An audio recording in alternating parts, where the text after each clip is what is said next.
Vous Ça me paraît très considérez clair. que la justice n'est pas indépendante en France?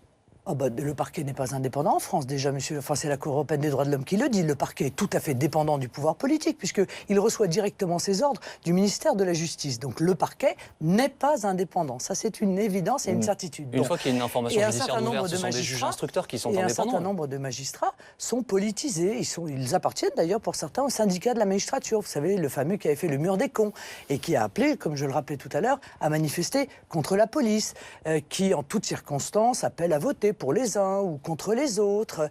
Ça pose un vrai problème. Donc moi, je dis juste une chose, je dis il n'y a pas d'urgence. Cette convocation aurait pu avoir lieu avant, elle peut avoir lieu après. Mais en l'occurrence, je pense qu'il y a un vrai parfum de persécution. Hein. C'est ce que le droit appelle le fumus persecutionis. C'est d'ailleurs la raison pour laquelle existe l'immunité parlementaire. L'immunité parlementaire, ce n'est pas un privilège qui est donné aux élus. L'immunité parlementaire, c'est un droit constitutionnel accordé parce que le législateur a toujours pensé que le pouvoir politique pouvait user du pouvoir judiciaire pour persécuter ses opposants politiques. Et donc, je n'entends pas, encore une fois, participer à cette instrumentalisation.